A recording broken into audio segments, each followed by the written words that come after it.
हे दोस्तों नमस्कार। एक बार फिर से स्वागत है आपके अपने यूट्यूब चैनल देव जीके ट्रिक्स में। तो दोस्तों हम यहाँ पर पीईटी का मॉडल पेपर सॉल्व करेंगे, जो कि देख सकते हैं कि आपकी उत्कर्ष प्रकाशन ये आपका मॉडल पेपर है। जैसे कि आपको मालूम है कि हमारे चैनल पर हर एक प्रकाशन आपको देखने को मिल जाएगा, समय से पहले भी मिल जाएगा।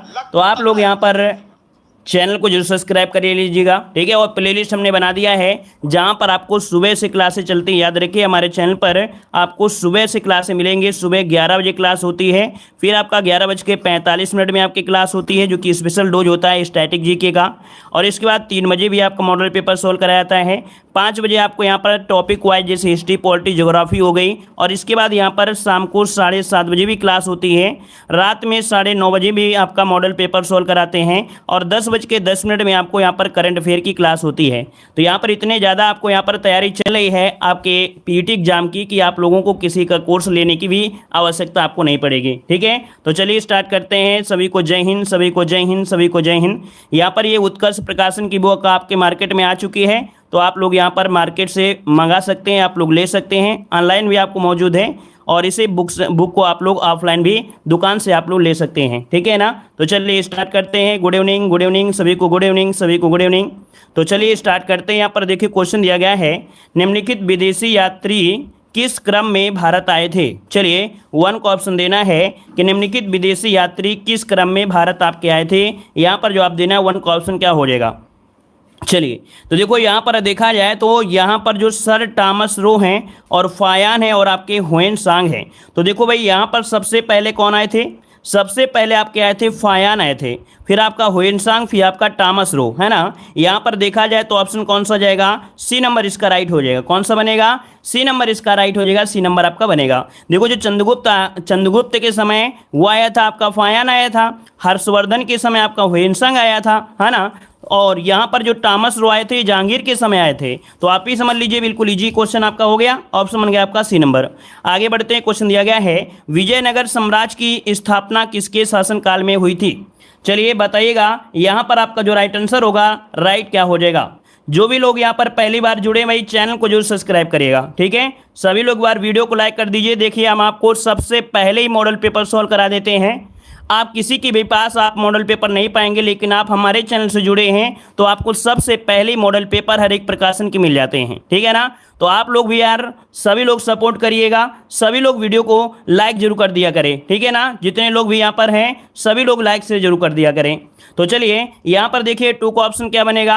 2 का ऑप्शन यहाँ पर बनेगा बी नंबर। याद रखिएगा विजयनगर साम्राज्य की स्थापना किसके शासनकाल में, तो ऑप्शन बनेगा बी नंबर है, मोहम्मद बिन तुगलक। मोहम्मद बिन तुगलक ये ऑप्शन हो जाएगा बी नंबर है, राइट हो जाएगा। आगे बढ़ते हैं। क्वेश्चन आपसे दिया गया है कि बाबर की आत्मकथा तुझके बाबरी जिस भाषा में लिखी गई है वह आपकी कौन सी है। तो चलिए 3 का ऑप्शन क्या बनेगा। 3 का ऑप्शन देखिए यहाँ पर जो बाबर की आत्मकथा है तुझके बाबरी, ये किस भाषा में लिखी गई है। चलिए ऑप्शन बनेगा आपका बी नंबर, आपकी तुर्की भाषा में है। कैसी है आपकी? तो आपकी तुर्की भाषा में है। इसका जो ऑप्शन है यहाँ पर बी नंबर। कभी कभी आपसे होता है चगताई तुर्क, क्या बोला जाता है? चगताई तुर्क के नाम से भी इस भाषा को जानते हैं। याद रखिए चगताई तुर्क के नाम से भी जाना जाता है। यहाँ पर आगे बढ़ते हैं। क्वेश्चन आपसे अगला पूछा गया है, निम्नलिखित में से किसे भारत का नेपोलियन कहा जाता है। किसे भारत का नेपोलियन कहते हैं। तो देखो भाई यहाँ पर जो आपके समुद्रगुप्त हैं, जिसका ऑप्शन है यहाँ पर डी नंबर बिल्कुल राइट हो जाएगा। समुद्रगुप्त को भारत का नेपोलियन कहा जाता है, ठीक है ना। यहाँ पर इसका जो साम्राज्य था वो काफी बड़ा था और इसके जो विजय के पताके थे चारों तरफ यहाँ पर क्या थे, कह सकते हैं कि विख्यात था। तो इस कारण से इसे क्या कहते हैं, भारत का नेपोलियन कहा जाता है। यहाँ पर आगे बढ़ते हैं। क्वेश्चन आपसे अगला पूछा गया है कि विक्रमादित्य विश्वविद्यालय का संस्थापक कौन था। चलिए बताइएगा विक्रमादित्य विश्वविद्यालय का संस्थापक कौन था। तो यहाँ पर 5 का ऑप्शन क्या बनेगा। ऑप्शन हो जाएगा आपका ए नंबर, धर्मपाल। कौन था भाई? धर्मपाल। ऑप्शन बनेगा आपका ए नंबर, राइट हो जाएगा। आगे बढ़ते हैं। क्वेश्चन दिया गया है कि नव बौद्धवाद के प्रतिपादक कौन है। नव बौद्धवाद के प्रतिपादक इनमें कौन है, आपको 6 नंबर का जवाब देना है। चलिए 6 का ऑप्शन आपका बी हो जाएगा। यहाँ पर डॉक्टर भीमराव अंबेडकर। कौन हो जाएंगे? डॉक्टर भीमराव अंबेडकर, जिससे ऑप्शन है यहाँ पर आपका बी नंबर है, राइट हो जाएगा। आगे बढ़ते हैं। क्वेश्चन आपसे अगला पूछा गया है, निम्नलिखित में से भारतीय राष्ट्रीय कांग्रेस के किस अधिवेशन में बाल गंगाधर तिलक ने अभिव्यक्ति किया था कि स्वराज्य मेरा जन्मसिद्ध अधिकार है और मैं इसे लेकर रहूंगा। ये बताइए कौन से अधिवेशन में ऐसा शब्द कहा था इन्होंने। तो ये अधिवेशन था आपका लखनऊ अधिवेशन, जो कि आपके 1916 में हुआ था, है ना। लखनऊ अधिवेशन में एक काम और हुआ था, जो नरम दल था गरम दल था वो आपस में मिल गए थे, है ना। आपस में क्या हो गए थे, मिल गए थे। तो इसलिए ये आपका जो अधिवेशन होता है बहुत ही ज्यादा महत्वपूर्ण हो जाता है। यहाँ पर आगे बढ़ते हैं, क्वेश्चन दिया गया है निम्नलिखित में से किसके विरुद्ध महात्मा गांधी का सत्याग्रह के लिए आह्वान तथा अखिल भारतीय संघर्ष के नेतृत्व का सर्वप्रथम प्रयास किया गया था। यहाँ पर देखिए 8 नंबर की अगर हम बात करें तो आपका राइट आंसर इनमें से क्या हो सकता है। थोड़ा क्वेश्चन को पढ़िएगा। कह रहा है किसके विरुद्ध महात्मा गांधी का सत्याग्रह के लिए आह्वान और उनका अखिल भारतीय संघर्ष के लिए सर्वप्रथम इनका प्रयास पूछा गया है। तो देखो भाई ऑप्शन यहाँ पर दिया गया है, क्या ऑप्शन आपका हो सकता है 8 नंबर में। चलिए तो यहाँ पर ऑप्शन बनेगा आपका डी नंबर। याद रखिए रॉलेट एक्ट, अर्थात जो आपका 1919 आपका है, ब्रिटिश सरकार ने रॉलेट एक्ट के रूप में एक घृणित कानून पारित किया था, जिसके द्वारा प्रशासन को किसी व्यक्ति को गिरफ्तार करने या बिना मुकदमे के बंदी बना लेते थे, है ना। और रॉलेट कानून के विरोध में गांधी जी ने क्या किया था कि 30 मार्च और 6 अप्रैल को देशव्यापी हड़ताल का आह्वान कर दिया था। कब? 30 मार्च और 6 अप्रैल को देशव्यापी हड़ताल का आह्वान कराया था। तो इसलिए ऑप्शन क्या हो जाएगा आपका डी नंबर है, राइट हो जाएगा। आगे बढ़ते हैं, क्वेश्चन दिया गया है असहयोग आंदोलन को कब स्थगित किया गया था। असहयोग आंदोलन को कब स्थगित किया गया, 9 का ऑप्शन देना है। तो देखो ऑप्शन क्या हो जाएगा भाई, यहाँ पर आपको मालूम होगा कि 1922 में चौरी चौरा की घटना घटित हुई थी। कहाँ पर? आपके गोरखपुर में। कहाँ पर भाई? आपके गोरखपुर में घटित हुई थी, जो कि आपके उत्तर प्रदेश में आपका है। और इसके बाद आगे बढ़ते हैं, क्वेश्चन आपसे अगला पूछा गया है कि किस यूरोपीय समुदाय ने भारत के साथ प्रथम व्यापारिक संबंध स्थापित किया था। चलिए बताइए किस यूरोपीय समुदाय ने भारत के साथ प्रथम व्यापारिक संबंध स्थापित किया। यहाँ पर ऑप्शन क्या हो जाएगा। चलिए ऑप्शन की अगर हम बात करते हैं तो ऑप्शन सी हो जाएगा पुर्तगालियों ने। किसने किया था सबसे पहले? तो सबसे पहले आपके पुर्तगाली आए थे, इसके बाद सेकेंड नंबर में आपके डच आए थे। कौन आए थे? आपके डच आए थे, फिर आपके अंग्रेज आए थे, फिर आपका डेनिश आए थे, फिर आपके फ्रांसीसी आए थे। तो इस क्रम में आए थे, तो ऑप्शन आपका सी नंबर हो जाएगा। आगे बढ़ते हैं, क्वेश्चन दिया गया है कि कृष्णा नदी पर निम्नलिखित में से कौन सा बांध निर्मित किया गया है। कृष्णा नदी पर कौन सा बांध निर्मित है, 11 का ऑप्शन दीजिएगा। तो यहाँ पर देखो ऑप्शन हो जाएगा सी नंबर श्रीशैलम बांध। कौन हो जाएगा? श्रीशैलम बांध, इसका जो ऑप्शन है यहाँ पर सी नंबर है, राइट हो जाएगा। और भी बांध आपके हैं, और भी बांध इसमें है, इसका ऐसा नहीं कि इसमें यही है। नागार्जुन सागर परियोजना है ना, और आपके अलमाटी बांध, है ना, कई आपकी योजना आपकी चलाई जा रही हैं। तो यहाँ पर जो ऑप्शन आपका सी नंबर इसका राइट हो जाएगा। आगे बढ़ते हैं, क्वेश्चन दिया गया है चलिए अगला क्वेश्चन दिया गया है निम्नलिखित में से कौन सा एक भारत का राष्ट्रीय जलीय प्राणी है। भारत का एक राष्ट्रीय जलीय प्राणी आपसे पूछा है, आपका राइट आंसर इनमें से क्या हो जाएगा। तो चलिए 12 का ऑप्शन हो जाएगा कौन सा, गंगा की जो डॉल्फिन है, क्या गंगा डॉल्फिन, जो कि ऑप्शन यहां पर आपका राइट हो जाएगा, सी नंबर आपका राइट हो जाएगा। याद रखिए डॉल्फिन को 2009 में, क्या 2009 में गंगा नदी की डॉल्फिन को भारत का राष्ट्रीय जलीय प्राणी घोषित किया गया था, जो कि एक स्तनधारी प्राणी है, याद रखिएगा, ठीक है। और इसके बाद आगे बढ़ते हैं, क्वेश्चन आपसे अगला पूछा है सूची फर्स्ट को सूची सेकंड से यहां पर सुमेलित करना है। यहां पर कह सकते हैं कि आपसे दिया गया है नोवा मंडी। ये नोवा मंडी ये किसके लिए जाना जाता है, ये किसके लिए जाता है? तो लॉ अयस्क के लिए। आपका लॉ अयस्क इसका 3 हो जाएगा। कोडरमा जो जाना जाता है आपके अब्रक के लिए जाना जाता है, इसका 1 हो जाएगा। कलपक्कम जो जाना जाता है आणविक शक्ति के लिए जाना जाता है, तो आपका यहाँ पर 4 हो जाएगा। और कर्णपुरा जो जाना जाता है कोयला के लिए, किसके लिए? कोयला के लिए, इसका आपका 2 हो जाएगा। तो देखिए भाई क्या ऑप्शन आपका बन रहा है, 3 1 4 2, 3 1 4 2, 3 1 4 2। देखिए ऑप्शन मिल गया है यहाँ पर आपके बी नंबर, क्या हो गया है? बी नंबर आपका राइट हो गया। आगे बढ़ते हैं, क्वेश्चन दिया गया है निम्नलिखित में से दक्षिणी पर्वतीय क्षेत्र की वह पहाड़ी जो तमिलनाडु में स्थित नहीं है। दक्षिणी पर्वतीय क्षेत्र की वह पहाड़ी जो तमिलनाडु में स्थित नहीं है, 14 का ऑप्शन देना है। तो देखो 14 की अगर हम बात करते हैं तो आपका है ऑप्शन डी पालकोंडा पहाड़ी। याद रखिए कि जो आपके दक्षिणी पर्वतीय क्षेत्र के अंदर कई पहाड़ियां स्थित हैं, जिसमें से पालिनी हो गया, सिवराय पहाड़ी हो गई, जवादी पहाड़ी हो गई, ये स्थित है। लेकिन ये जो आपकी दिए गए पालकोंडा, ये आपके कहाँ पर पड़ती है? आंध्र प्रदेश में। कहाँ पर? आपके आंध्र प्रदेश में पड़ती है, ठीक है। चलिए आगे बढ़ते हैं, क्वेश्चन दिया गया है कि भारत के संदर्भ में निम्नलिखित कथनों पर से कौन सा सही दिया गया है। यहाँ पर कुछ इस प्रकार से पॉइंट आपको दिए गए हैं, ऐसे पॉइंट आपको दिए गए हैं, ठीक है ना, कूट आपको लेना है। तो चलिए यहाँ पर थोड़ा सा छोटा इसमें करते हैं। कह रहे हैं भारत विश्व का छठा सबसे बड़ा देश है। तो ये भाई क्या छठा आपका है क्या भाई? छठा तो आपका नहीं है ना, यहाँ पर 7वें नंबर में आपका आता है। पहला ऑप्शन गलत दिया है। संसार का लगभग 2.4% क्षेत्र भारत के अंतर्गत आता है, तो ये आपका देखो सही दिया है। कर्क रेखा देश के बीच से गुजरती है जो अक्षांश विस्तार को 2 बराबर भागों में बांटती है, तो ये क्या पॉइंट सही है? 3 नंबर में क्या सही है क्या भाई?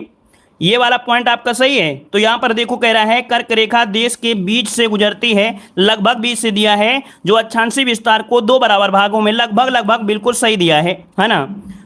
लगभग सही है, हाँ लगभग सही है, हाँ ये सही दिया गया है, ठीक है ना। फिर दिया है डी नंबर कि भारत पूरी तरीके से उष्णकटिबंधीय क्षेत्र में स्थित है। तो भाई पूरी तरीके से कैसे हो सकता है जब यहाँ पर आपको इस प्रकार से भूमध्य रेखा है ना, यहाँ से कर्क रेखा जाती है तो यहाँ पर बीचों बीच बसा है, तो भाई पूरी तरीके से उष्णकटिबंधीय कैसे है? ये तो शीतोष्ण में हो जाता है ना। इसका मतलब ऑप्शन आपका मतलब जो 4 नंबर है ये भी आपका नहीं सही है। तो आपके पास 2 ही ऑप्शन सही थे, एक तो दूसरा सही था और एक आपका कौन सा तीसरा सही था। तो ऑप्शन देखो आपको सी वाला आपका राइट हो जाएगा। क्लियर है भाई? चलिए आगे बढ़ते हैं। क्वेश्चन दिया है मूल्यह्रास किसे कहते हैं? मूल्यह्रास किसे कहते हैं? यहां पर 16 का ऑप्शन देना है। 16 का ऑप्शन क्या हो जाएगा?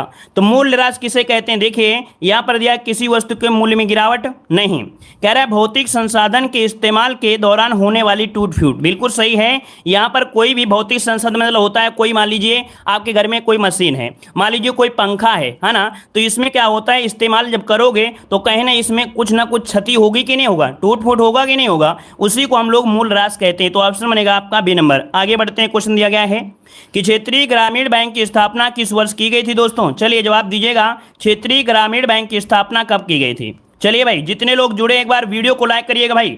हमने आपको पहले ही बता दिया है कि आप लोग अगर वीडियो को लाइक शेयर करते हैं तो आपको ज़्यादा से ज़्यादा मॉडल पेपर आपको हमारे चैनल पर मिलते हैं, और आपको बता भी दिया है कि आपको सबसे पहले मॉडल पेपर आपको हमारे ही चैनल पर देखने को मिलेगा, कोई भी प्रकाशन आपको होगा, ठीक है ना। तो आपका फर्ज भी बनता है कि अगर हम आपके साथ मेहनत करते हैं तो आप लोग भी लाइक शेयर पूरी तरीके से करते रहिए। चलिए भाई एक बार जितने लोग जुड़े हैं या कह सकते हैं ऑफलाइन देख रहे हैं, सभी लोग बार वीडियो को लाइक कर दीजिएगा, और जितने लोग भी यहाँ पर इस प्रकाशन को लाइक करते हैं है ना, यहाँ पर उत्कर्ष प्रकाशन को लाइक करते हैं, वो लोग भी यहाँ पर वीडियो को लाइक करिएगा। क्लियर है भाई? चलिए सभी लोग बार लाइक का बटन दबा दीजिएगा। और यहाँ पर देखिए हम आपको इतनी क्लासें दे रहे हैं कि आप लोगों को डेली मेहनत करना है, भयंकर मेहनत करना है, ठीक है ना। चलिए तो चलिए यहाँ पर देखो दिया गया है क्षेत्रीय ग्रामीण बैंक की स्थापना किस वर्ष की गई थी? 17 नंबर में। 17 की अगर हम बात करें तो ऑप्शन क्या होगा? यहाँ पर देखिए 2 अक्टूबर 1975 में। कब की गई थी? 2 अक्टूबर 1975, जो कि ऑप्शन है यहाँ पर आपका सी नंबर है, राइट हो जाएगा। और इसके बाद आगे बढ़ते हैं। क्वेश्चन आपसे अगला पूछा गया है कि प्रधानमंत्री आवास योजना के अंतर्गत कितनी धनराशि बजट 2022-23 में आवंटित की गई है? तो चलिए बताइएगा कि प्रधानमंत्री आवास योजना के अंतर्गत कितनी धनराशि बजट 2022-23 में आवंटित की गई है? 18 का ऑप्शन देना है। चलिए 18 का ऑप्शन क्या हो जाएगा? यहाँ पर डी नंबर हो जाएगा 48,000 करोड़ रुपए। कितना? 48,000 करोड़ रुपए, जो कि ऑप्शन है यहाँ पर आपका डी नंबर है, राइट हो जाएगा। चलिए आगे बढ़ते हैं। क्वेश्चन आपसे अगला पूछा है अंतर्राष्ट्रीय मुद्रा कोष की स्थापना किस वर्ष की गई थी? चलिए यहाँ पर जवाब देना है, आपका राइट आंसर क्या हो जाएगा? चलिए सभी क्लासें आपकी होंगी, सभी क्लासें आपको होगी, हर एक सब्जेक्ट आपको मिलेगा, हमने बता दिया है हर एक सब्जेक्ट आपको हमारे चैनल पर मिलेगा, ठीक है ना। बस लाइक शेयर आप लोग करते रहिए, क्योंकि आपका फर्ज भी बनता है यार कि कोई भी प्रकाशन आता है तुरंत आपको हम सॉल्व करा देते हैं। कुछ प्रकाशन के आप मॉडल पेपर ले सकते हैं, सभी के तो आप ले नहीं सकते हैं। तो इतना तो आप लोग सेंस है, आप लोगों के दिमाग है नहीं कि कम से कम हमको फ्री तैयारी हो रही है, कोई भी नया मॉडल पेपर होता है वो हमारे इस चैनल पर तुरंत मिल जाता है, और आप लोगों को ज़्यादा पैसा भी खर्चा नहीं करना पड़ता है ना। तो आप लोग तो भाई तुरंत लाइक कर देना चाहिए, आप लोगों को सिर ऊंचा होना चाहिए कि नहीं हमारे सर हैं जो हमको तुरंत ऐसी सुविधा प्रदान किए हैं। तो चलिए 19 का ऑप्शन क्या हो जाएगा? ए नंबर है अंतर्राष्ट्रीय मुद्रा कोष की स्थापना किस वर्ष? तो ऑप्शन बनेगा ए नंबर जुलाई 1944 में। कब? जुलाई 1944 में। लेकिन देखा जाए कि आप प्रवर्तक हुआ था ये दिसंबर 1945 को ये प्रवर्तक हुआ था, तो इसका जो ऑप्शन है आपका ए नंबर राइट हो जाएगा। आगे बढ़ते हैं। क्वेश्चन दिया गया है कि संवेदी सूचकांक में कितनी कंपनियों को शामिल किया गया है? यहाँ पर जो सेंसेक्स है आपका, तो संवेदी सूचकांक सेंसेक्स आप लोगों ने नाम सुना होगा, तो कितनी कंपनियों को शामिल किया जाता है। 20 नंबर का ऑप्शन बी हो जाएगा 30। कितना? 30 जो कि ऑप्शन है यहाँ पर आपका बी नंबर। आगे बढ़ते हैं, क्वेश्चन दिया गया है कि संसदीय स्वरूप के शासन का प्रमुख लाभ यह है कि, संसदीय स्वरूप के शासन का प्रमुख लाभ ये है, क्या लाभ है भाई? यहाँ पर लाभ क्या हो जाएगा? ऑप्शन देखिए सी नंबर। कह रहा है कि कार्यपालिका विधानमंडल के प्रति उत्तरदायी बनी रहती है। कार्यपालिका विधानमंडल के प्रति उत्तरदायी बनी रहती है। ऑप्शन यहाँ पर सी नंबर है, राइट हो जाएगा। ठीक है ना? चलिए, जो भी नया क्वेश्चन आपको मिले, जो भी नया क्वेश्चन मिले अपनी कॉपी में जरूर नोट कर लीजिएगा। जो भी नया क्वेश्चन मिले अपनी कॉपी में जरूर नोट करिएगा। यही सच्चा ज्ञान होता है यूट्यूब से। अगर यूट्यूब में आप पढ़ रहे हैं तो जो नया क्वेश्चन मिले उसकी तुरंत आप कॉपी में नोट करिएगा और एग्जाम के समय उसी का रिवीजन कर लीजिएगा। सबसे बेस्ट तरीका होता है। ठीक है ना? निम्नलिखित में से कौन से अनुच्छेदों में उच्चतम न्यायालय का एक अभिलेख होना कहा गया है? जो उच्चतम न्यायालय है, एक अभिलेख न्यायालय है, ये कौन से आपके आर्टिकल में कहा गया है? तो ये कहा गया है अनुच्छेद 129। ऑप्शन बनेगा बी नंबर है, अनुच्छेद 129 इसका आंसर है, राइट हो जाएगा। चलिए आगे बढ़ते हैं। क्वेश्चन आपसे अगला पूछा गया है, कह रहा आपसे भारतीय संविधान के 44वें संशोधन द्वारा मौलिक अधिकार की श्रेणी से निम्नलिखित में से किसको हटा दिया गया है? तो देखिए ये बताइएगा, जो 44 नंबर का संशोधन है तो उसको, उस संशोधन में से किस श्रेणी से हटाया गया है, किसे हटाया गया है? तो देखिए यहाँ पर जो आपका है कौन सा भाई? संपत्ति का अधिकार। 23 को ऑप्शन सी, संपत्ति के अधिकार को हटा दिया गया है। तो ऑप्शन यहाँ पर क्या बनेगा? सी नंबर है, राइट हो जाएगा। और इसको 300 के का में इसे रख दिया गया है। अगला क्वेश्चन दिया गया है, निम्नलिखित में से कौन सा संसदीय शासन प्रणाली से अविच्छिन्न तत्व आपका है? चलिए, निम्नलिखित में से कौन सा संसदीय शासन प्रणाली से अविच्छिन्न तत्व आपका है? यहाँ पर जो आपका आंसर बनेगा, राइट क्या हो जाएगा? राइट आंसर आपको देना है। आपका सही जवाब इनमें से क्या हो जाएगा? तो चलिए 24 को ऑप्शन की अगर हम बात करें, 24 नंबर की अगर हम बात करें तो आपका जवाब हो जाएगा सी नंबर है, कार्यपालिका और विधायिका का संयोजन। क्या है? कार्यपालिका और विधायिका का क्या है? आपका संयोजन। अर्थात कह सकते हैं कि समन्वय होता है। क्या होता है? समन्वय होता है। जबकि अध्यक्षात्मक शासन प्रणाली में कार्यपालिका और विधायिका एक दूसरे से अलग पृथक रहती हैं। तो इस कारण से जो ऑप्शन है आपका सी नंबर है, राइट हो जाएगा। आगे बढ़िए, क्वेश्चन दिया गया है कि संविधान के किस भाग में 3 सोपानों में पंचायतें बनाने की परिकल्पना की गई है? संविधान के किस भाग में 3 सोपानों में पंचायतें बनाने की परिकल्पना की है? 25 नंबर में। तो देखो यहाँ पर आपका आंसर हो जाएगा भाग 9। जो भाग 9 है, अनुच्छेद 243 से लेके आपके 243 ओ तक कुल जो आपके हैं 16 आर्टिकल आपके हैं, है ना? 11वां अनुसूची आपकी जोड़ी गई है। तो ऑप्शन इसका क्या हो जाएगा? ए नंबर इसका राइट हो जाएगा। 29 विषय हैं। कितने? 29 आपके विषय याद रखिए। और यहाँ पर जो पंचायती राज की स्थापना की गई थी तो उसमें ग्राम स्तर और खंड स्तर और जिला स्तर के लिए व्यवस्था की गई थी। आगे बढ़ते हैं। क्वेश्चन दिया गया है कि वाहनों द्वारा तय की गई दूरी मापने के यंत्र जो होता है कौन सा होता है? वाहनों द्वारा तय की गई दूरी का यंत्र निम्नलिखित में से कौन सा होता है जिससे मापते हैं? तो देखिए ऑप्शन सी हो जाएगा आपके ओडोमीटर से। किससे मापते हैं? तो आपके ओडोमीटर से मापते हैं, याद रखिएगा। ठीक है ना? यहाँ पर देखो दिया है एक्सीलरोमीटर। एक्सीलरोमीटर क्या होता है? तो गतिमान वाहनों की गति में वृद्धि दर को मापने के लिए होता है। ठीक है। ऑडियोमीटर होता है ध्वनि तीव्रता को मापने के लिए, और विद्युत चुम्बकीय तरंगों को मापने के लिए यहाँ पर ओंटोमीटर होता है, ओंटोमीटर। ठीक है। चलिए आगे बढ़िए। क्वेश्चन दिया गया है, निम्नलिखित में से कौन सा परमाणु प्रतिरूप प्लम पुंडिक नाम से प्रसिद्ध है? कौन सा परमाणु प्रतिरूप प्लम पुंडिंग नाम से प्रसिद्ध है? 27 नंबर में। तो 27 को ऑप्शन हो जाएगा थॉमसन का परमाणु मॉडल। थॉमसन का परमाणु मॉडल जो कि ऑप्शन है यहाँ पर आपका ये नंबर है, राइट हो जाएगा। आगे बढ़ते हैं। क्वेश्चन दिया गया है, जंतु जगत का सबसे बड़ा संघ कौन सा है? जंतु जगत का सबसे बड़ा संघ कौन सा है? 28 नंबर में। चलिए जंतु जगत का सबसे बड़ा जो आपका संघ है वो कौन सा है? देखो आपका होता है संघ आर्थ्रोपोडा। कौन है? संघ आर्थ्रोपोडा, जिसका ऑप्शन है बिल्कुल राइट हो जाएगा।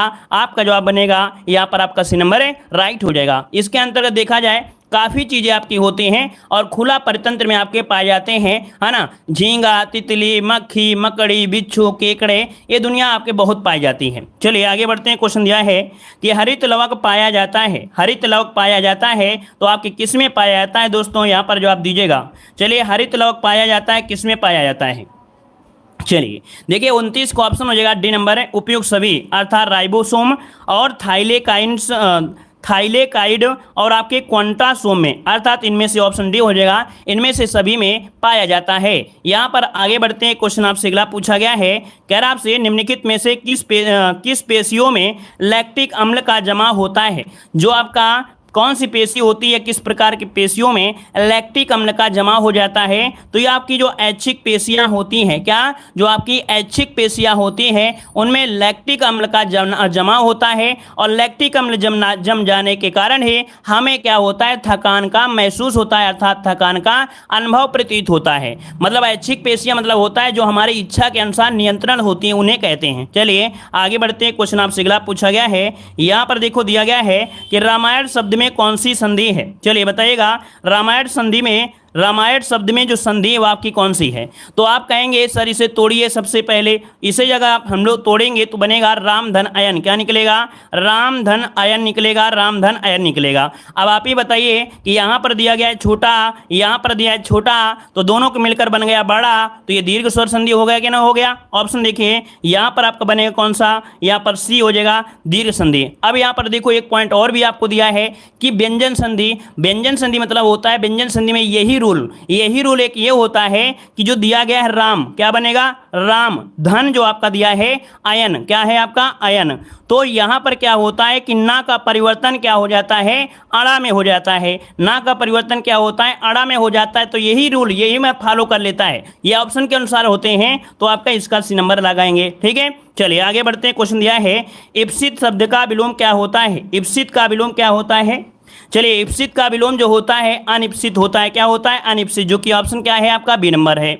यहाँ पर बेईमान का होता है विलोम आपका ईमानदार होता है। यहाँ पर अनिष्ट दिया है अनिष्ट, और अनिष्ट का होता है इष्ट होता है, और इंकार का होता है स्वीकार होता है। क्लियर है, आगे बढ़ते हैं। क्वेश्चन दिया गया है खिड़की शब्द का पर्यायवाची आपको बताना है, खिड़की शब्द का सही पर्यायवाची इनमें से राइट क्या हो जाएगा।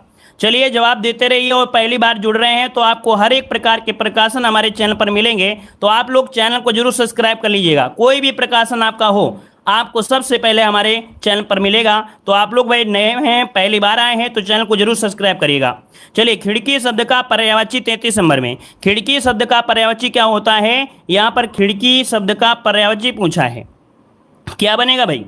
चलिए 33 नंबर में बताइए क्या हो जाएगा। खिड़की पर्यायवाची होता है गवाच, हमने पढ़ाया भी था। यहाँ पर देखिए जैसे होता है वातायन, हवा आती है ना, तो हवा आती है वातायन, वातायन भी कहते हैं, गवाच भी कहते हैं, झरोखा भी कहते हैं, है ना, और दरीचा भी कहते हैं, क्या, दरीचा भी कहते हैं, दरीचा भी कहा जाता है। तो इस कारण से ऑप्शन क्या बनेगा, यहाँ पर बी नंबर आपका होगा। आगे बढ़ते हैं। क्वेश्चन दिया गया है निम्नलिखित में से किस विकल्प में वाक्यांश व उनसे संबंधित शब्द आपके अशुद्ध दिए हैं, अशुद्ध वाक्य की पहचान करिएगा। कह रहा है वह जो क्षमा करने योग्य हो उसे क्षमाशील कहते हैं, वह जो क्षमा करने योग्य हो उसे क्षमाशील कहते हैं। तो ये क्या सही बात है क्या, तो देखो यहाँ पर सही बात होती है क्षमितव्य कहते हैं, क्या कहते हैं, वह जो क्षमा करने योग्य हो उसे हम लोग कहते क्या हैं, क्षमितव्य। क्या ऐसे लिखेंगे, क्षमी और इसके बाद ता, फिर इसके बाद ऐसे, तो इस प्रकार से क्षमितव्य होता है। ठीक है ना, तो ये आपका पहला ही पॉइंट आपका क्या है, गलत दिया गया है। अच्छा क्षमाशील क्या होता है, तो क्षमा करने वाला व्यक्ति, याद रखिए ये जो शब्द दिया है इसका अर्थ क्या निकलेगा कि क्षमा करने वाला व्यक्ति, तो क्षमा करने वाला व्यक्ति के लिए हम लोग बोलते हैं क्षमाशील। क्लियर है ना। और अगला यहाँ पर दिया है भूख से व्याकुल को बोलते हैं क्षुद्धातुर, कटा फटा हुआ के छत विच्छत कहते हैं, किसी ग्रंथ में अन्य व्यक्ति द्वारा जोड़ा गया भाग उसे छेपक कहते हैं। पहला आपका गलत दिया गया है। आगे बढ़िए। क्वेश्चन दिया गया है निम्नलिखित में से स्त्रीलिंग शब्द आपका कौन सा है, निम्नलिखित में से स्त्रीलिंग शब्द आपका कौन सा है, 35 नंबर में। चलिए सही जवाब देना है। और हाँ, देव जी के ट्रिक हमारा टेलीग्राम है, देव जी के ट्रिक्स हमारा टेलीग्राम है, जहां पर आपको पीडीएफ भी मिल जाती है। तो आप लोग हमारे टेलीग्राम से जुड़ जाइएगा, देव जी के ट्रिक हमारा टेलीग्राम है, आप लोग सर्च कर सकते हैं, लिंक से भी क्लिक करके जुड़ सकते हैं, जहां पर आपको पीडीएफ भी दे दी जाती है। क्लियर है भाई। चलिए तो देखिए 35 का जो ऑप्शन आ रहा है यहाँ पर बनेगा सी नंबर आय। देखो आय कैसी है, आय कैसी है और कैसा और कैसी से पहचान होती है, ऑप्शन सी आपका राइट हो गया। आगे बढ़ते हैं। क्वेश्चन दिया यहाँ पर गद्यांश दिया गया है। इतनी खासियत ये है इस वाले प्रैक्टिस सेट में, उत्कर्ष प्रकाशन में ये खासियत है कि इसमें जो गद्यांश होते हैं, तो गद्यांश तो होता है लेकिन उसके जो क्वेश्चन होते हैं वो ग्रामर से होते होते हैं। तो देख सकते हैं कि ग्रामर आपके गद्यांश का ही क्वेश्चन है लेकिन ग्रामर है, तो देखो यहाँ पर क्या होता है, ज्यादा पढ़ने को मिल जाता है। तो यहाँ पर देखो दिया है निम्नलिखित में से नैतिकता शब्द का विलोम क्या होता है। स्किप नहीं करना है क्योंकि क्वेश्चन जो आपके ग्रामर से हैं। नैतिकता शब्द का विलोम पूछा है, तो नैतिकता का विलोम क्या होता है, अनैतिकता होता है, जो कि ऑप्शन है यहाँ पर सी नंबर है, अनैतिकता होता है सी नंबर। आगे बढ़ते हैं, निम्नलिखित में से एक प्रत्यय से बना शब्द आपका नहीं है। एक प्रत्यय से बना शब्द आपका नहीं है 37 नंबर में। तो आपका देखिए कह रहा है धार्मिक, सामाजिक, नैतिक, लेकिन सार्थक है क्या, नहीं है ना। तो ऑप्शन क्या बनेगा, यहाँ पर आपका डी नंबर होगा। आगे बढ़ते हैं, क्वेश्चन दिया गया है संयम संधि रूप आपको बताना है। संयम का संधि रूप क्या हो जाएगा, तो संयम का होता है समधन यम, अर्थात जो ऑप्शन है यहाँ पर बी नंबर है, क्योंकि जो माँ होगा वो आधा ही होगा, जो कि व्यंजन संधि आपकी है। तो ऑप्शन बनेगा बी नंबर। क्लियर है, आगे बढ़िए। कह रहे हैं निम्नलिखित में से मापदंड के लिए पर्यायवाची क्या है, मापदंड का पर्यायवाची पूछा गया है। तो देखो मापदंड में होता है जैसे पैमाना हो गया, मानक हो गया, प्रतिमान हो गया, मतलब देखा जाए तो ऑप्शन देखिए आपका कौन है, बी वाला यहाँ पर राइट हो जाएगा, बी नंबर। चलिए यहाँ पर आगे बढ़ते हैं, क्वेश्चन दिया गया है कि जिसमें कोई संदेह ना हो वाक्यांश के लिए उचित शब्द आपको बताना है। जिसमें कोई संदेह ना हो उसके लिए कौन सा शब्द होता है। चलिए दोस्तों यहां पर जो ऑप्शन आपका हो जाएगा निसंदेह, क्या होता है, निसंदेह होता है, याद रखिए निसंदेह हो जाएगा। और इसके बाद आगे बढ़ते हैं, क्वेश्चन आपसे अगला पूछा गया है, यहां पर दिया है प्रजातांत्रिक शब्द में प्रत्यय बताना है। प्रजातांत्रिक शब्द में जो प्रत्यय होगा इनमें से राइट क्या हो जाएगा। तो चलिए यहाँ पर जो आंसर है आपका राइट क्या होगा, ये भी क्या है, गद्यांश से ही है। ये भी क्वेश्चन क्या है, जो आपके गद्यांश है उसी का क्वेश्चन आप कहें दूसरे गद्यांश का, क्योंकि आपके पास दो गद्यांश मिलेंगे तो उस दूसरे गद्यांश का क्वेश्चन है। प्रजातांत्रिक शब्द में प्रत्यय पूछा है तो आपका जवाब क्या हो जाएगा, इक हो जाएगा, जो कि ऑप्शन क्या है, सी नंबर हो जाएगा। अगला क्वेश्चन दिया गया है निम्नलिखित में से उदासीन शब्द के पर्यायवाची कौन से हैं। उदासीन शब्द के पर्यायवाची पूछा है 42 नंबर में। तो उदासीन का होता है क्या है, विमुख होता है, वैरागी होता है, अनासक्त भी होता है, मतलब पहला ही जो ऑप्शन है यहाँ पर राइट हो जाएगा, है ना। यहाँ पर देखो रिपु, रिपु होता है किसका, शत्रु का होता है, किसका होता है, शत्रु को होता है। निर्धन जो होता है किसका होता है, तो आपके गरीब का होता है। और यहाँ पर वायु जो होता है हवा का होता है। चलिए आगे बढ़िए, क्वेश्चन दिया गया है, कह रहा आपसे भ्रष्टाचार शब्द में कौन सा समास है। भ्रष्टाचार शब्द में समास पूछा गया है और यहाँ पर 43 में ऑप्शन क्या होगा, 43 का ऑप्शन होगा कर्मधारय समास। क्या, कर्मधारय समास, मतलब भ्रष्ट है जो आचार, भ्रष्ट है जो आचार अर्थात भ्रष्टाचार। तो ऑप्शन हो जाएगा आपका डी नंबर। यहाँ पर आगे बढ़ते हैं, क्वेश्चन आपसे दिया गया है कि अति आवश्यक शब्द का संधिविच्छेद बताइएगा। अति आवश्यक शब्द का संधिविच्छेद क्या बनेगा, तो अति धन आवश्यक, अति धन आवश्यक। देखिए जो ऑप्शन है यहाँ पर आपका कौन सा, बी नंबर होगा। आगे बढ़ते हैं, क्वेश्चन दिया गया है पारिस्थितिकी शब्द में उपसर्ग और आपको मूल शब्द बताना है। तो पारिस्थितिकी शब्द में उपसर्ग और मूल क्या बनेगा, तो यहाँ पर परिधन निकलेगा, सबसे पहले निकलेगा परि और इसके बाद निकलेगा स्थिति। तो परिधन स्थिति, एक देखिए ऑप्शन आपका ये नंबर मिल चुका है। परि इसमें जो आपका है ये उपसर्ग है और स्थिति इसका क्या है, मूल शब्द आपका है। तो ऑप्शन क्या मिल गया, ऑप्शन मिल गया यहाँ पर आपका ए नंबर। समझ में आ रहा है ना दोस्तों, कोई दिक्कत तो नहीं है कि हमारी लैंग्वेज समझने में आपको समस्या आ रही है, या हम तेज पढ़ाते हैं, या आपको हमारी लैंग्वेज पकड़ में नहीं आ रही है, ऐसा तो कोई दिक्कत नहीं है आप लोगों को आ रही है। क्यों भाई, ऐसा तो नहीं है हम तेज पढ़ा रहे हैं आपको समस्या आ रही हो, कुछ समस्या हो तो बता दीजिएगा, है ना। चलिए आगे बढ़ते हैं, क्वेश्चन दिया गया है, कह रहा है भारत के किस राज्य की तटरेखा सबसे लंबी है। यहाँ पर बताइए कि भारत के किस राज्य की तटरेखा सबसे लंबी है। और सबसे लंबी तटरेखा मतलब ये हो गया कि जो ये आपका क्या है, प्यारा सा भारत है ना, यहाँ पर ये गुजरात है। तो देखो कितनी दूर ऐसे ऐसे बना है और इसे लंबाई में करेंगे तो बहुत ज़्यादा हो जाएगा। मतलब यहाँ पर जो आपका कौन है भाई, गुजरात है, ऑप्शन डी हो जाएगा गुजरात। गुजरात की जो आपकी सीमा रेखा है, तट रेखा, वो आपकी सबसे लंबी है। तो ऑप्शन क्या बनेगा, यहाँ पर आपका डी नंबर है, राइट हो जाएगा। क्लियर है ना। अगर आपसे पूछे सबसे छोटी, तो सबसे छोटी कहाँ की हो जाएगी, तो यहाँ पर आपका गोवा है तो गोवा की सबसे छोटी हो जाएगी। क्लियर है ना। एक पॉइंट और पूछ लेता है कि यहाँ पर कह सकते हैं जो तट रेखा है वो आपकी 6100 किलोमीटर, कितनी 6100 किलोमीटर कंप्लीट देखा जाए, जो आपके केंद्र शासित प्रदेश अंडमान निकोबार है, लक्षद्वीप को मिलाएंगे तो 7516.6 इतने आपके कह सकते हैं किलोमीटर है। ये कंप्लीट आपकी है क्या, कंप्लीट आपकी यहाँ पर क्या है, ये आपकी रेखा हो जाएगी, कंप्लीट आपकी क्या होगा, जो तट रेखा होगी। ठीक है, चलिए आगे बढ़िए। क्वेश्चन दिया गया है कि केंद्रीय औषधि अनुसंधान संस्थान कहाँ स्थित है। केंद्रीय औषधि अनुसंधान संस्थान कहाँ पर है। 52 नंबर में ऑप्शन भी होगा लखनऊ। क्या हो जाएगा, लखनऊ, जिसका ऑप्शन है बिल्कुल राइट हो जाएगा। यहाँ पर देखो औषधि शब्द दिया है ना, तो आपका लखनऊ होगा। सुगंधित आपसे पूछ लेता तो भी आपको बताते क्या, आपके लखनऊ ही बताते, याद रखिएगा। क्लियर है भाई। चलिए यहाँ पर आगे बढ़ते हैं। क्वेश्चन दिया गया है कि इंटरनेशनल कोर्ट ऑफ जस्टिस का मुख्यालय कहाँ पर स्थित है।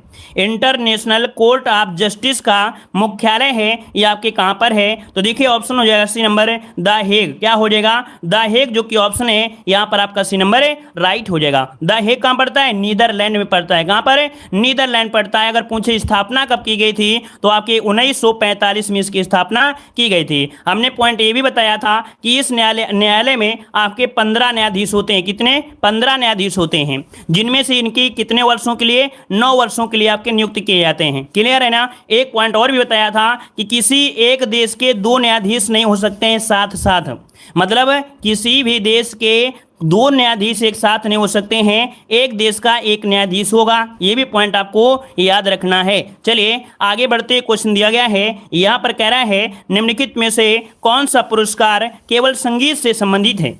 कौन सा पुरस्कार केवल संगीत से संबंधित है। यहाँ पर 54 नंबर में ऑप्शन क्या होगा। 54 नंबर की अगर हम बात करते हैं तो देखिए यहाँ पर जो ग्रैमी अवार्ड है, कौन है, जो ग्रैमी पुरस्कार है ये संगीत से संबंधित है। ग्रैमी पुरस्कार जो दिया जा रहा है आपके 1959 से, कब से, 1959 से ये दिया जा रहा है। याद रखिए किसके द्वारा, तो आपके प्रतिवर्ष national academy of recording arts and sciences द्वारा दिया जा रहा है। आगे बढ़ते। क्वेश्चन दिया गया है रिंगगिट किस देश की मुद्रा है। रिंगगिट किस देश की मुद्रा है पूछा गया है। ये दे भैया मलेशिया, आपने नाम सुना होगा मलेशिया। इसका जो ऑप्शन है यहाँ पर ये नंबर हो जाएगा, मलेशिया की मुद्रा है, याद रखिएगा। ठीक है ना। और यहाँ पर कह सकते हैं कि एक शब्द आपने सुना होगा कुआलालंपुर। क्या, कुआलालंपुर सुना होगा, मलेशिया की राजधानी। यहाँ याद रखिए मलेशिया की राजधानी कुआलालंपुर, कुआलालंपुर, कुआलालंपुर, ये मलेशिया की राजधानी है। यहाँ पर थाईलैंड की मुद्रा पूछी जाती है। थाईलैंड की मुद्रा क्या है, बाहत है। क्या है भाई, बाहत जो इसकी मुद्रा है थाईलैंड की है। क्लियर है ना। भूटान की मुद्रा पूछ लेता है, क्या बताएंगे, न्यू ग्रेटरम, हम लिख दे रहे हैं न्यू निगू, ऐसे होगा। और इसके बाद ला, फिर इसके बाद ट्रा, फिर आपका माँ, है ना। इसके बाद आपका होता है मालदीव की, तो मालदीव की होती रुपया। क्या होता है, रुपया होता है। चलिए यहाँ पर आगे बढ़ते हैं। क्वेश्चन दिया गया है गीत गोविंद किसने लिखा था। गीत गोविंद किसने लिखा दोस्तों बताइएगा। 56 का ऑप्शन भी हो जाएगा जयदेव, है ना। जयदेव जो कि ऑप्शन है आपका बी नंबर आ रहा है। सबके जवाब नहीं आ रहे भाई, ऐसा क्यों। चलिए ये बताइएगा कि भैया सबके जवाब क्यों नहीं आ रहे, सब लोग साथ में जवाब दीजिए, ज़्यादा अच्छा लगेगा। कुछ लोग ही जवाब दे रहे हैं। चलिए बताइएगा कि नवकलेश्वर उत्सव किस राज्य से संबंधित है। नवकलेश्वर उत्सव किस राज्य से संबंधित है। ये संबंधित है आपके उड़ीसा से। कहाँ से, आपके उड़ीसा से संबंधित है, याद रखिएगा। आपका जवाब ए नंबर राइट हो जाएगा। ये कह सकते हैं कि पुरी में जो आपका है, पुरी में जो आपका जगन्नाथ मंदिर है उससे जुड़ा हुआ एक प्राचीन उत्सव है, याद रखिएगा। तो ऑप्शन हो जाएगा आपका ए नंबर। आगे बढ़ते हैं। क्वेश्चन दिया है संयुक्त राष्ट्र सुरक्षा परिषद के 5 स्थायी सदस्य बताइए।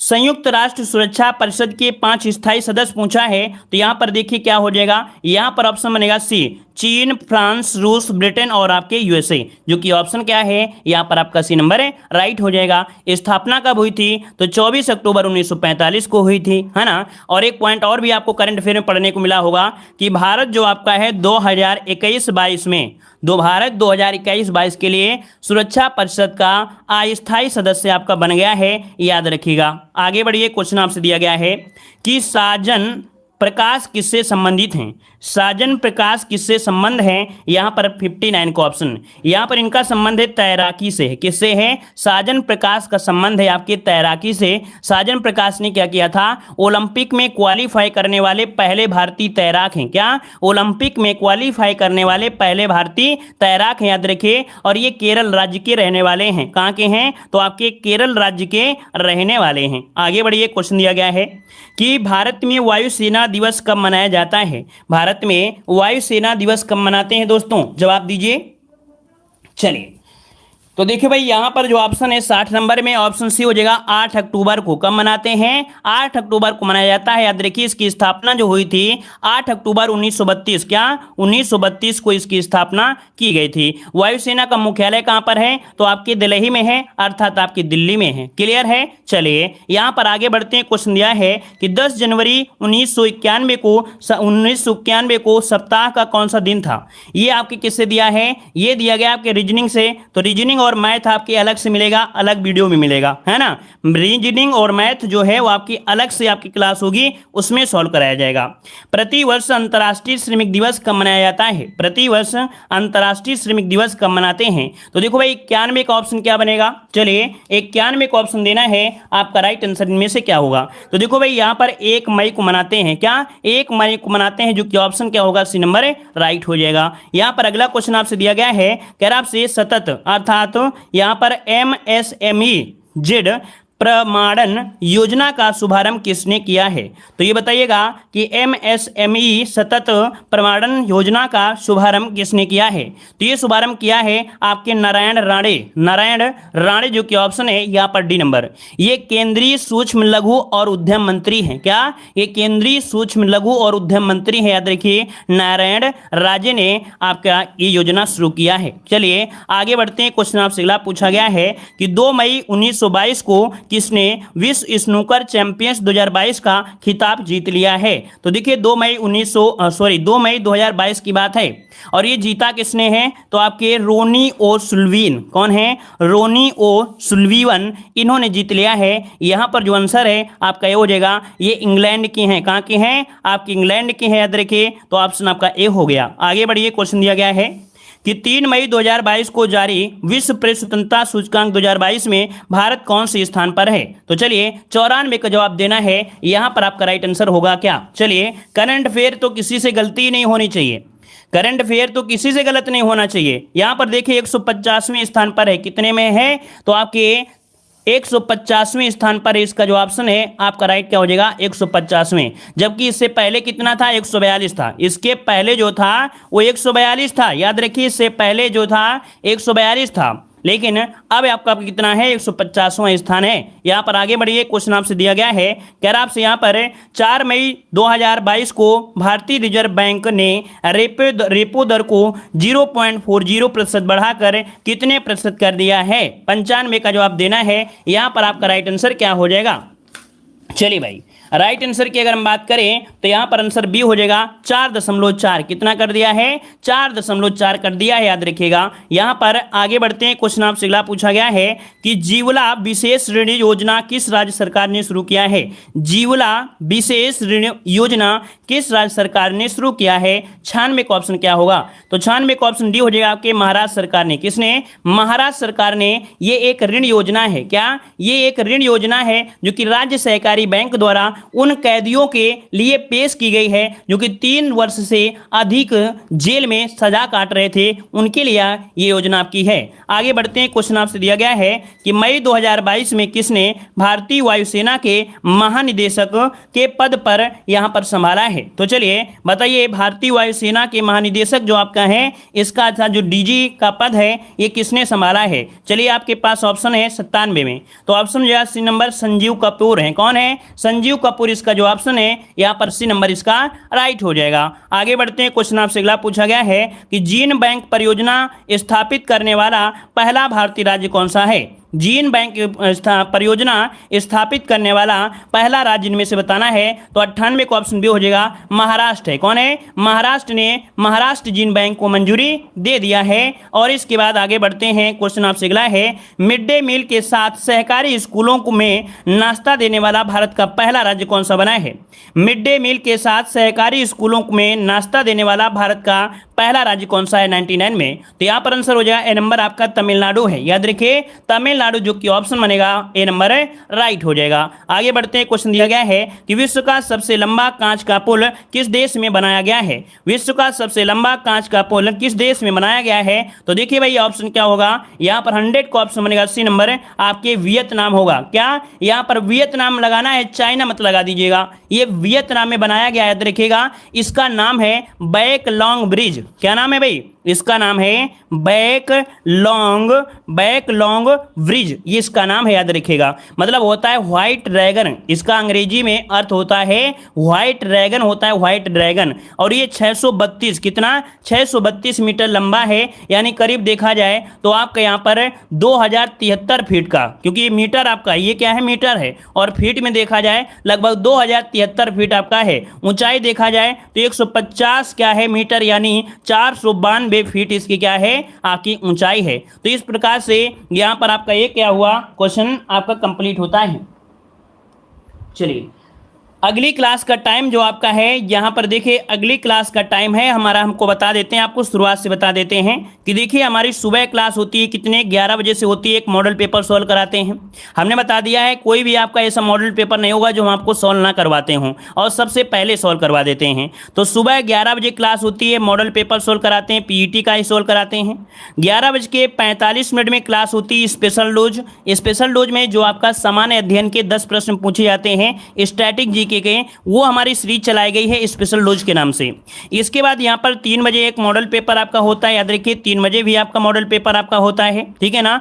अब यहाँ पर आपको 5 बजे, 5:30 बजे और आपको यहाँ पर 6 बजे, ये 3 क्लासें होंगी जिसमें आपको हिस्ट्री, पॉलिटी, ज्योग्राफी, ये टॉपिक वाइज यहाँ पर आपकी होती हैं, ठीक है ना। इसके बाद यहाँ पर एक मॉडल संभवतः अगर कोई नया मॉडल पेपर तुरंत आ जाता है मार्केट में तो वो आपका 7:30 बजे स्टार्ट होता है। और एक क्लास होती है रात में 8:45 में हिंदी की क्लास होती है।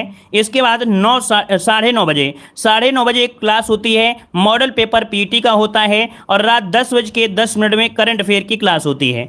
इतनी क्लासें हम आपको दे रहे हैं, इतनी क्लासें हम आपको दे रहे हैं। तो ये देखिए कि आप लोग चाहो एक दिन की क्लास लेंगे, मतलब लोगे तो कम से कम आपको 500 से ज़्यादा ही क्वेश्चन आपके तैयार होंगे, 500 से ज़्यादा ही क्वेश्चन आपके तैयार हो रहे हैं। और अगर आप डेली जुड़ते रहते हैं तो सोचिए 500 में आपको कम से कम देखा जाए 10 दिन में आपको इनमें से कॉमन क्वेश्चन मिलने लगेंगे, कॉमन क्वेश्चन मिलने लगेंगे। और जो नहीं आता है अपनी कॉपी में उसको नोट कर लीजिएगा, कॉपी में नोट कर लीजिएगा और उसे डेली का डेली रिवीजन करिएगा। तो याद रखिएगा आप लोगों के 85+ नंबर आएंगे, नंबर आएंगे, याद रखिए नंबर। हम यहाँ पर परसेंटाइल की बात नहीं कर रहे हैं, हम नंबर की बात कर रहे हैं, क्योंकि इस बार को परसेंटाइल नहीं लेना है आप लोगों को टॉपर बनना है, और वो भी आपको क्या नंबर के साथ बनना है, परसेंटाइल के साथ नहीं, ठीक है ना। तो आप लोग पहली बार जुड़े हैं तो आप लोग हमारे चैनल पर प्लेलिस्ट में जाइए, प्लेलिस्ट में आपको हर चीज देखने को मिल जाएगी। पहली बार जुड़े हैं तो चैनल को सब्सक्राइब करिएगा। और अगली क्लास हमारी है 8:45 में हिंदी की है, तो आप लोग हिंदी का मजा लीजिए। बेहतरीन क्लासेस चल रही है हमारे चैनल पर और दमदार तैयारी हो रही है, ठीक है ना। तो पहली बार जो आए हैं भाई सभी लोग वीडियो को लाइक करिएगा, एक बार जितने लोग जुड़े हैं सभी लोग वीडियो को लाइक करिएगा। और हर मॉडल पेपर, एक मॉडल पेपर आज हम सॉल्व कराएंगे आपको यहाँ पर 9 बज के कितने मिनट में आपको सॉल्व कराएंगे, 9:30 में, ठीक है ना। तो आप लोग जुड़ना ना भूलें और डेली क्लास लीजिएगा। जय हिंद, वंदे मातरम।